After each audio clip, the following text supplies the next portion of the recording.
ایک نیکی دوسری نیکی کا سبب بنتی ہے، ایک نیکی کے بعد دوسری نیکی کا موقع میں۔ اس طرح معاذ اللہ ثم معاذ اللہ ایک گناہ کرے تو بندہ دلیر نہیں ہو جاتا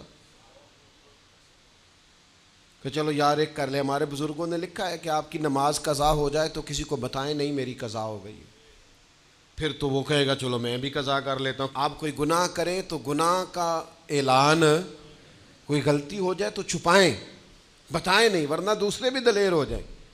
میں ایک تجزیہ نگار کو پڑھ رہا تھا، وہ کہہ رہا تھا کہ میڈیا پہ جو ہم دکھاتے ہیں نا چینلوں پہ، تو ہم تو وہ انٹرویو لے کے نا کسی مجرم کا کہ میں نے یہ کیا میں نے وہ کیا، تو آپ تو لوگوں کو گناہ کے طریقے بتا رہے ہیں،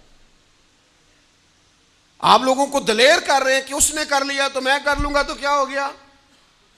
ایک گناہ دوسرے گناہ کا دروازہ کھولتا ہے، اسی طرح ایک نیکی دوسری نیکی کا سبب بن جاتی ہے۔ عارف رومی فرماتے ہیں ایک شخص نے اپنے مرشد سے پوچھا تھا کہ حضور مجھے کیسے پتہ چلے گا کہ میرا ذکر قبول ہے؟ تو کہنے لگے جب تو نے پہلی دفعہ ذکر کیا تھا نا، اور اس ذکر الہی کے بعد تمہیں دوبارہ ذکر الہی کی توفیق ملی تھی، تو رب نے وہ پہلا قبول کیا تھا تو دوبارہ توفیق عطا فرمائی، اس کے حضور وہ قبول ہو گیا، دوبارہ تمہیں توفیق عطا کر دی۔ ایک نیکی دوسری نیکی کا سبب۔ اگر آپ نیک ہونا چاہتے ہیں تو نیکیاں کرنی شروع کر دیں۔ بعض دوستوں سے کہتے ہیں داڑھی شریف رکھ لیں، تو کہتے ہیں ابھی میں نیک نہیں ہوں، تو میں نے کہا داڑھی رکھ کے تو بندہ نیک ہوتا ہے، اب رکھیں گے تو نیک ہو جائیں گے، شروع تو کریں۔ آپ کو اس کا لحاظ ہوگا کہ یار اب میں نے داڑھی بھی رکھی ہوئی۔ ایک نیکی دوسری نیکی کا رستہ کھولتی ہے، ایک نیکی دوسری نیکی کے لیے راہ کو کشادہ کرتی۔ اگر نیک ہونا چاہتے ہیں تو یہ روحانی قانون یاد رکھیں کہ ایک نیکی دوسری نیکی کا سبب بنے گی۔ امام طبرانی روایت لائے ہیں، نبی پاک علیہ السلام کے حضور ایک شخص نے عرض کیا تھا کہ یا رسول اللہ صلی اللہ تعالی علیہ وسلم، دور جاہلیت میں نے 360 بچیوں کو زندہ درگور ہونے سے بچایا ہے۔ ان کے ماں باپ اور ان کا باپ جو تھا وہ معاذ اللہ ان کو زندہ دفن کرنا چاہتا تھا، میں نے اونٹ دے کر بچیوں کو بچایا اور پھر میں نے ان کی پرورش بھی کی۔ تو یا رسول اللہ صلی اللہ علیہ وسلم میں نے 360 بچیوں کی جان بچائی ہے، مجھے اس کا اجر ملے گا؟ یہ بڑی باریک بات اس شخص نے پوچھی ہے۔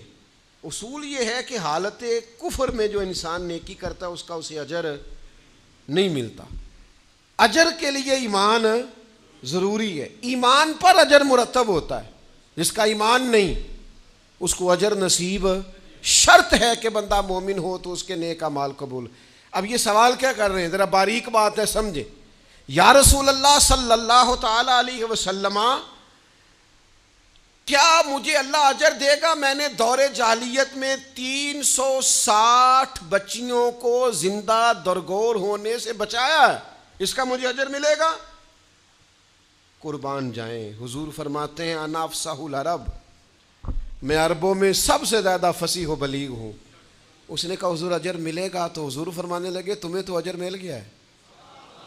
وہ حضور سے پوچھتا ہے یا رسول اللہ میں نے 360 بچیوں کی جان بچائی ہے، زندہ درگور ہونے سے بچایا، اجر ملے گا؟ حضور فرمانے لگے تمہیں تو مل گیا ہے۔ او بھائی مل گیا نا، حضور کے سامنے بیٹھا ہوا ہے، اس سے زیادہ بھی کوئی اجر ملنا ہے؟ نبی پاک کے سامنے بیٹھ گیا ہے اور حضور سے سوال کر رہا ہے، تو حضور فرمانے لگے تمہیں تو اجر مل گیا ہے۔ یا رسول اللہ کیسے؟ فرمایا اللہ نے تمہیں اسلام کی توفیق نہیں دے دی، تمہیں تو اجر مل گیا ہے۔ صحابہ وہ صحابہ تھے جن کی ہر صبح عید ہوتی تھی، خدا کا قرب حاصل تھا، نبی کی دید ہوتی تھی، تو اجر تو مل گیا ہے تمہیں، اللہ نے اسلام کی توفیق عطا کر دی ہے۔ وہ جو تم نے دور جاہلیت میں نیکیاں کی اس کا اجر یہ ملا کہ اللہ تعالیٰ نے تمہارا سینہ اسلام کے لیے کھول دیا، تمہیں اسلام کی توفیق مل گئی ہے، تم مسلمان ہو گئے ہو تو اس نیکی کا تمہیں اجر ملا ہے۔ زندگی بھر یاد رکھیں، آپ نیکی کریں گے تو نیکیوں کے رستے کھل جائیں گے، آپ تقوی کی راہ پر چلیں گے تو آپ کا سینہ اللہ تعالیٰ کھول دے گا عبادت کے لیے۔ ایک نیکی دوسری نیکی کا سبب، اس لیے حضور علیہ السلام نے فرمایا تم نے نیکی کو کبھی حقیر نہیں سمجھنا. کچھ نہ ہو سکے تو بھائی سے مسکرا کے ملاقات ہی کرنا. چھوٹی سے چھوٹی نیکی کو بھی چھوڑیں, حریص ہو جائیں نیکیوں کی. نیکیاں کریں گے تو آپ محسوس کریں گے کہ ایک روحانی ضابطہ قائم ہو گیا ہے کہ اس نیکی کی وجہ سے اللہ تعالیٰ مزید نیکی کی توفیق عطا کر رہا ہے.